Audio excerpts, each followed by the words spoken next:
বন্ধুরা এখানে পটল ভাজা আর কুমড়ো ভাজা করেছি, আর কর্তা চা খাচ্ছে, আমি একটু চা খাচ্ছি। বেড়ালে মাছটা বসে গেছে রাত্রিবেলা।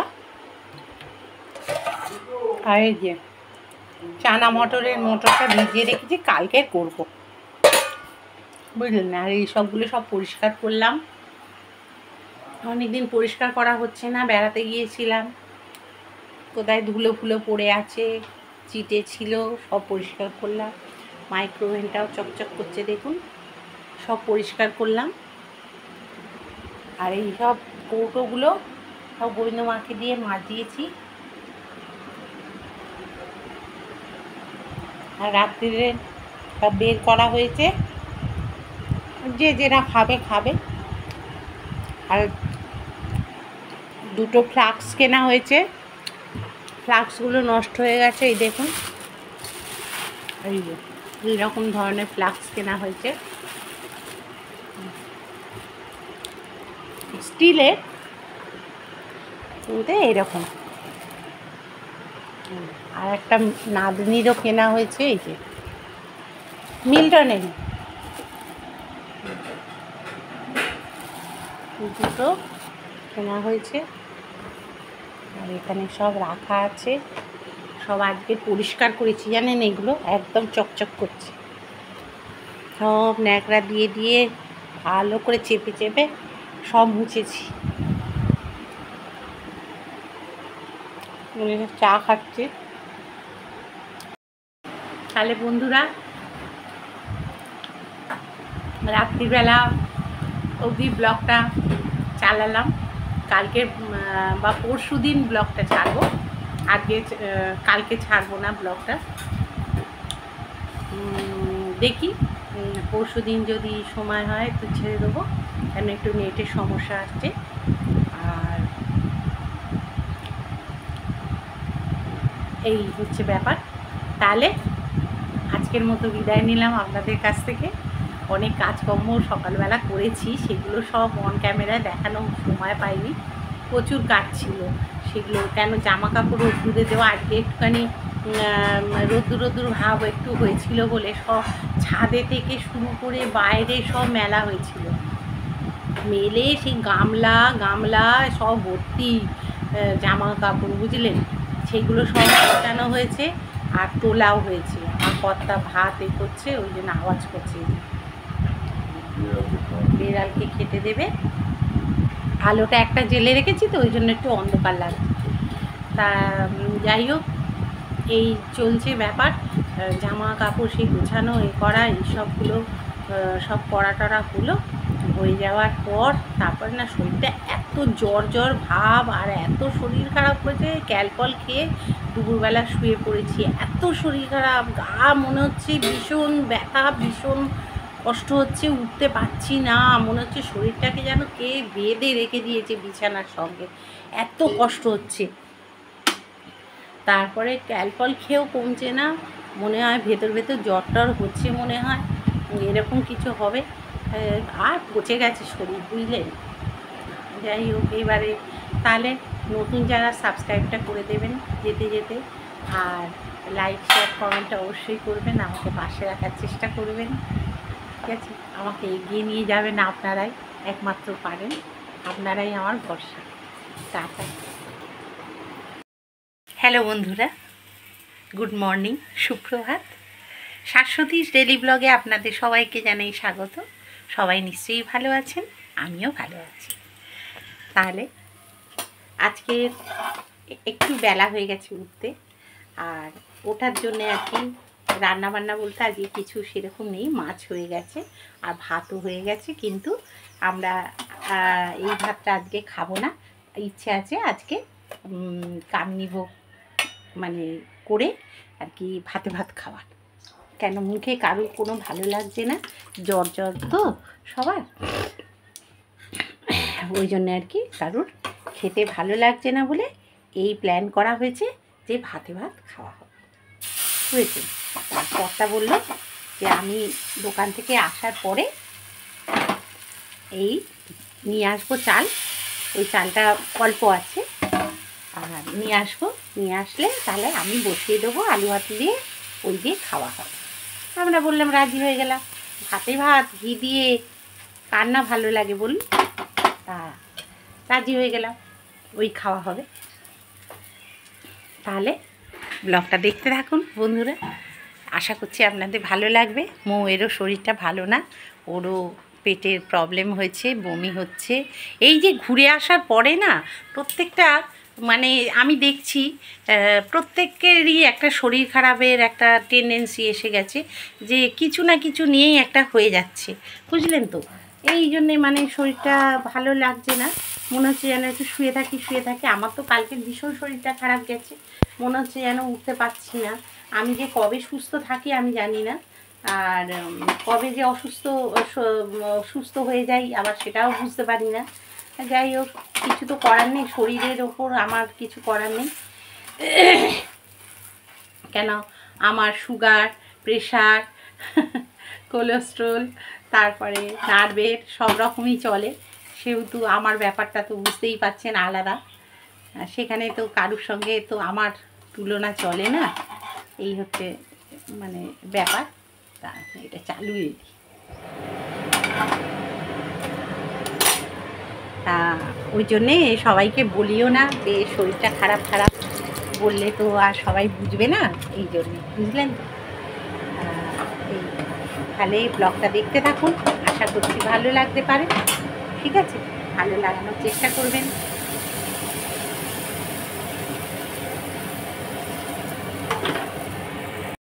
তাহলে বন্ধুরা দেখুন, এখানে আজকের হচ্ছে গোলা রুটি। এখানে অনেকগুলো হয়ে গেছে, তাড়াতাড়ি ঝটপটের জন্য এটা খাওয়া হচ্ছে। আর আমাদের না গোলা রুটি খুব ভালো লাগে, জানেন তো? কার কার ভালো লাগে আমাকে বলবেন তো। গোলা রুটি আমাদের খুব ফেভারিট, আমাদের খুব ভালো লাগে গোলা রুটি খেতে। আমি মাঝে মধ্যেই করি, ভালো লাগে।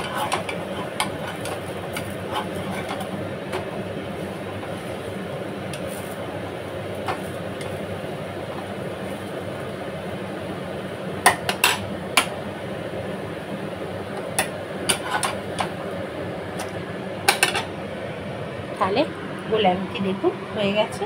আর এই চাও করে রেখেছি, চাটা খাবো।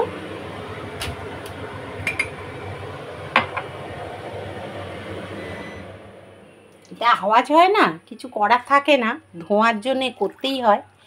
আর এই যে ছেলে কিছু না খেয়েই বেরিয়ে গেল, বলল কিছু খাবো না, ওরও শরীরটা ভালো লাগছে না, ও না খেয়ে গেল। আর আমি এই যে নিয়ে নিচ্ছি টিফিন, একেবারেই খেয়ে নেবো।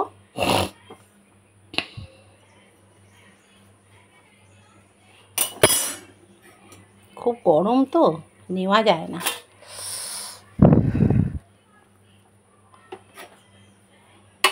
খুন্তি দিয়েই তুলি। এই যে, আর এইটা চাপা দিয়ে রেখে দেবো।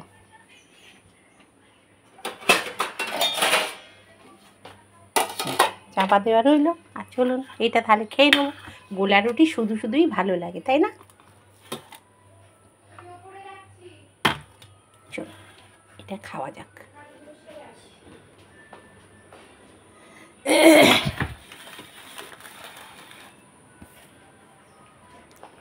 কি গরম রে, ফ্যানটা চালাই। এই আলুগুলো নিভিয়ে দিই, রান্নাঘরে শুধু আলো জ্বেলে লাভ নেই। চল খেতে বসে যাই।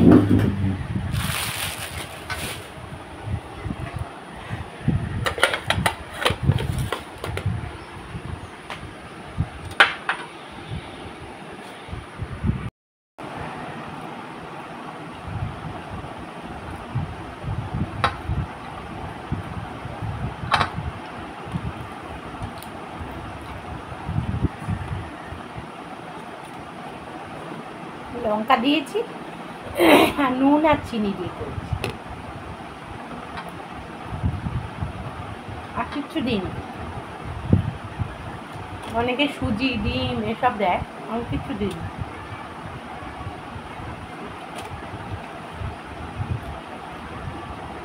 শুধু ময়দা দিয়ে করেছি। ময়দাটা ছিল,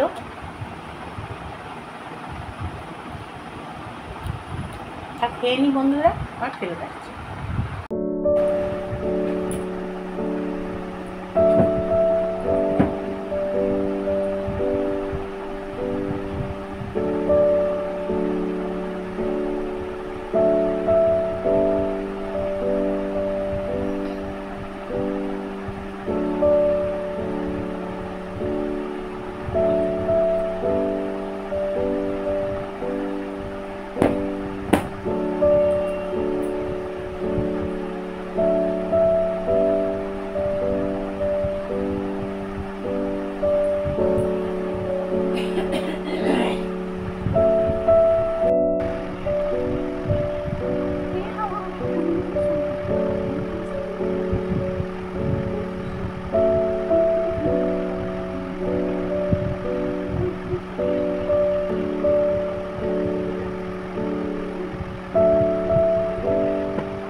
বন্ধুরা, ঝুল টুল ছেড়ে নিয়ে আমি চলে এলাম বিছানাটা ক্লিন করতে। তা বিছানাগুলো আমি ঝেড়ে ঝুড়ে পরিষ্কার করে নিচ্ছি, যেহেতু ঝুল ঝাড়া হয়েছে, বিছানায় কিছু ধুলো টুলো পড়তে পারে, তাই জন্যে সেটাকে ভালো করে ক্লিন করে নিলাম। নিয়ে ভালো করে ঝেড়ে নিয়ে, কারণ বাচ্চা শুয়ে আমরা শুই, হ্যাঁ, এই জন্যে পরিষ্কার করে নিলাম। সোফাটাও ছেড়ে নিলাম। আর অন ক্যামেরায় তো দেখলেন যে কত কী কাজ করতে হয়, সেগুলো করে নিলাম। আর ওগুলোর কোনো আমি কথা আপনাদেরকে বলিনি, সেহেতু আমাকে ক্ষমা করবেন। আমি কাজটাই আপনাদের দেখালাম, হ্যাঁ, অযথা বক বক করে কোনো লাভ নেই, কাজটা দেখানোই মেন কথা, তাই আপনাদের কাজটাই আগে দেখালাম। আর এদিকের কাজ আমার হয়ে গেল। বন্ধুরা, আজকে দেখুন, আমরা পুজো আচ্ছা করি ঠিক কথা, কিন্তু কি বলুন তো, পুজো করে কি কোনো কিছু লাভ হয়? কিছু লাভ হচ্ছে না। কারণ দেখুন, আজকের এই ঠাকুরের দুয়ারে, এই ঠাকুরের দুয়ারে, ওই ঠাকুরের দুয়ারে গিয়ে আমরা আমাদের ছেলে মেয়ের জন্য আমরা মানত করছি, আমরা নানা রকম কামনা করি যে আমাদের ছেলে মেয়েদের যাতে ভালো কিছু হয় তার জন্যে, হ্যাঁ। কিন্তু আমরা যেগুলো আমরা চিন্তা ভাবনা করি বা ঠাকুরকে বলি, ঠাকুর কি সেগুলো শুনে আমাদের কিছু করেন? তাহলে বুঝে দেখুন, আজকের এই যে মেয়েটা সোশ্যাল মিডিয়ায় আজকের এই অবস্থা যে হলো, প্রতিবাদ হচ্ছে ঠিক কথা, কিন্তু কি বলুন তো, এটা কতদিন চলবে আমি জানি না। আজকের মেয়েদের কি কোনো স্বাধীনতা বলে কিচ্ছু নেই মেয়েদের? মেয়েরা সে আগেকার মতো কি সারা জীবন পড়ে থাকবে বলুন তো? এই যে আমাদের এই নাতনি, এও বড় হবে, এও একটা ডাক্তার, ইঞ্জিনিয়ার, যা হোক একটা কিছু পড়বার জন্য চেষ্টা করবে, প্রফেসরই হোক বা যাই হোক, সেখানেও যে বিপদ হবে না তার কি মানে আছে বলুন তো? আমরা কি খুব সেফটি? আমরা সেফটি নয়। আজকে আমরা যেখানেই যাই, আমাদের এই বয়সে এসেও কি আমরা সেফটি? ইয়াং জেনারেশনরা তো সেফটি নয় কোনো মতে। আজকে ধরুন ওরা ক্যারাটে শিখছে, শিখছে, শিখেই বা কী হচ্ছে? কিছু লাভ নেই, কিচ্ছু লাভ নেই। শিখে কি হচ্ছে? আজকে শুটার হচ্ছে, আজকের এই হচ্ছে, সে হচ্ছে, কিন্তু কি কোনো লাভ নেই, কিচ্ছু করতে পারছি না আমরা, আমাদের হাত পা বাঁধা, তাই না কি বলুন? আমাদের প্রশাসনের কাছে আমরা হাত পা বাঁধা হয়ে গেছি। আজকের মানে ঘুমিয়েও বিভৎস স্বপ্ন দেখছি, বিভৎস চিন্তাভাবনা মাথার মধ্যে আসছে। এই সবগুলো ভাবছি যে আমাদেরও যদি আজকের মেয়ে থাকতো, আমার ছেলে বলেও কি তারা ছাড় পায় বলুন তো? আজকের এই যে অবস্থা, মানে সব সময় বুকের মধ্যে একটা কাঁপা অনুভব হয়, যে কম্পন অনুভব হয়, যে আজকের এই মেয়েটা বাইরে বেরোচ্ছে, আজকে বাড়িতে ফিরবে কি না। সব সময় একটা দেখবেন দূরে পড়তে পাঠাবেন, সেও একটা চিন্তা, মায়েদের বাবাদের চিন্তা হয় কি না বলুন, যে সে নিরাপদে থাকবে কি না, তার সেফটি কিছু আছে কি না, কি হবে? এর কি কোনো বিচার আছে? এর কি কোনো বিচার হবে? জানি না। আজকে যে এই মেয়েটার এই অবস্থা হলো, তার জন্য দায়ী কারা বলুন তো? কারা? মেয়েটা যদি আজকের প্রতিবাদী যদি করে, প্রতিবাদ করলেও কি তার উপরে এইটাই হবে? কেউ যদি কোনো প্রতিবাদ করে তার উপর কি এইটাই চলবে বলুন তো? আজকের এই যে পরিস্থিতি, আজকের ভালো লাগে না, জানেন তো? রান্না করছি ভালো লাগে না, খেতে ভালো লাগে না। একটু কথা বলি মা, এরকম পরে তারপরে ধরুন খেতে পাচ্ছি না, বসতে পারছি না, সব সময় খবর খোলাই বন্ধ করে দিয়েছি, জানেন? টিভি চালানোই বন্ধ করে দিয়েছি। টিভি চালালেই মেয়েটার মুখটা ভেসে উঠছে, মেয়েটাকে দেখাচ্ছে আজকের এই নিয়েই ভাঙচুর মারপিট এই সব, মানে বিভৎসতা। তারপর মেয়েটার কথা মনে করলে বুকের ভেতরটা যেন মনে হচ্ছে ছাড়খাড় হয়ে যাচ্ছে। আমরা তো একটা মা, বলুন আমাদের কি পরিস্থিতি দাঁড়ায়। যাদের ঘরের মেয়ে আছে তারা কি টেনশানে থাকে বলুন তো। আমাদের এই নাতনি বড় হবে, লেখাপড়া করবে, কি নিরাপদে আমরা বাইরে ছাড়বো বলুন তো ওদেরকে? তাহলে কি ঘরে বসিয়ে রেখে দেবো? ঘরেতেও কি সেফটি? আজকের বাসে বাচ্চারা যাচ্ছে, সেখানে বাচ্চাদের ওপর নির্যাতন হচ্ছে, বাচ্চাদের ওপর, মানে ওটা গরম জল, বাচ্চাদের ওপর শারীরিক অত্যাচার হচ্ছে, মানসিক অত্যাচার হচ্ছে, তারপরে স্কুলে হচ্ছে, অফিস কাছারি কোনো জায়গায় বাদ নেই। কী অবস্থা বলুন তো। আর ভালো লাগে না বন্ধুরা, ভীষণ মানসিকভাবে জর্জরিত হয়ে আছি এই ব্যাপারটা নিয়ে। প্রত্যেকটা মানে মেয়ের যে কি, মানে আমি ভেবে পাই না কি হবে। আমরাও যে বাইরে বেরোবো সে উপায় নেই। আজকে ধরুন ফেসবুকে বলুন বা এতে বলুন, আমরা যে পোস্টগুলো করি সঙ্গে সঙ্গে দেখবেন উল্টো পাল্টা কমেন্ট আসছে, উল্টো পাল্টা খারাপ খারাপ ভাষা বলে এ করে। এরাই হচ্ছে কি বলুন তো বদমাইশ। এইগুলো হচ্ছে কি বলুন তো, সামনে পেলে বোধহয় রাক্ষসের মতো বোধহয় ছিঁড়ে খাবে।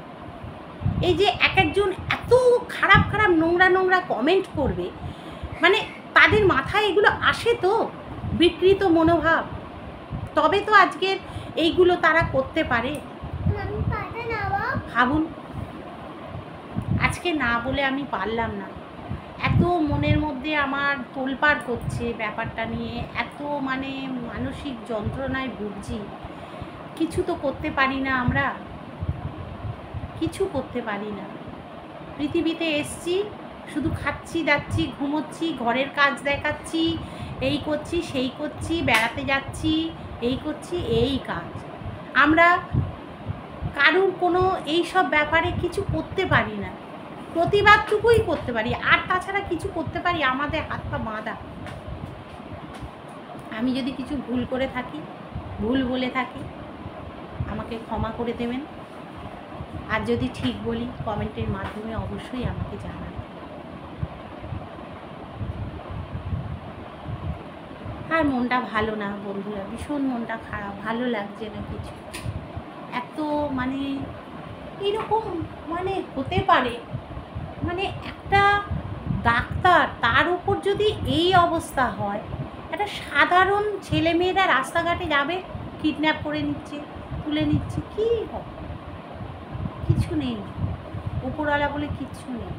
তা ওপরওয়ালা যদি থাকতো তাহলে আজকে ওপরওয়ালার গা থেকে গয়না চুরি হয়ে যেত না, তার আজকে ধরুন অষ্টধাতুর মূর্তি চুরি হয়ে যেত না, আজকে তার কোনো প্রতিবাদ হতো, কিন্তু সে উপরওয়ালা তাকে তো কোনো শাস্তিও দেয় না। যারা উপরওয়ালার গা থেকে গয়না চুরি করে নিয়ে চলে যাচ্ছে মন্দির থেকে, তাদের কোনো শাস্তি হচ্ছে না। উপরওয়ালা কি বলেছে? তারা তো মা তো মায়ের গা থেকে গয়না চুরি হয়ে যাচ্ছে, মা তার সন্তানকে ক্ষমা করে দিচ্ছে। কি করে এটা সম্ভব? কিছু থাকে, কিছু আছে, আমরাই শুধু ঠাকুর ঠাকুর করি। তার মা বাবার কি অবস্থা বলুন তো, তাদের মা বাবার কি অবস্থা। আর ভালো লাগে না, এসব কথা নিয়ে আলোচনা করতে ইচ্ছেও করে না। যাক বন্ধুরা, ভুল ত্রুটি হয়ে থাকলে ক্ষমা করে দেবেন যদি উল্টোপাল্টা কিছু বলে ফেলি। কেন মানসিক ভীষণ একটা যন্ত্রণায় ভুগছি বলে কথাগুলো বলে ফেললাম। সবাই ভালো থাকবেন, বাচ্চাদের খেয়াল রাখবেন, ছেলে মেয়েদের খেয়াল রাখবেন, তারা একা একা যেন এদিক ওদিক না যায়, এগুলো খেয়াল রাখবেন। যতটা পারবেন নিজেদের ঘরে নিজেরা না থেকে বাচ্চাদের সঙ্গে এদিক ওদিক যাওয়ার, একা ছাড়বেন না কখনো।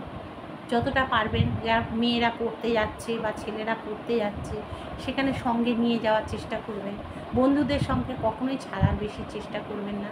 আজকালকার এই ফোন খুব খারাপ জিনিস, ফোনের মাধ্যমে অনেক কিছু হয়, আবার অনেক কিছু ক্ষতিও হয়ে যায়, জানেন তো।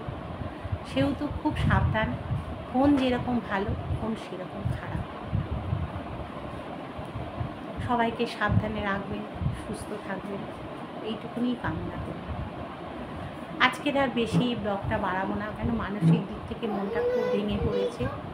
তাই জন্যে সবাই ভালো থাকবেন, সুস্থ থাকবেন। আজকের ব্লগটা আমি এখানেই শেষ করছি। অনেক কাজবাজ করলাম, আর ভালো লাগছে না, শরীরটাও ভালো না, জ্বর সর্দি টর্দি হয়ে আছে, আর এই জন্যে। আর আজকের ওই ভাতে ভাত তো রান্না হবে, আর নাতনির জন্য একটু মাছের ঝোল করে রেখে দিয়েছে ওর মা, আর একটু ভাত করা আছে। ও গোবিন্দভোগ চাল খেতে পারে না গন্ধের জন্য। যাই হোক, তাহলে লাইক শেয়ার কমেন্ট অবশ্যই করবেন। যদি কোনো আমি অপরাধ করে থাকি আমায় ক্ষমা করে দেবেন, আর কমেন্ট করবেন বন্ধুরা, খুব ভালো লাগবে কমেন্ট করলে। আর নতুন যারা যেতে যেতে অবশ্যই আমাকে সাবস্ক্রাইবটা করে দেবেন। হ্যাঁ, তাহলে আজকের মতো আমি এখানেই রাখছি।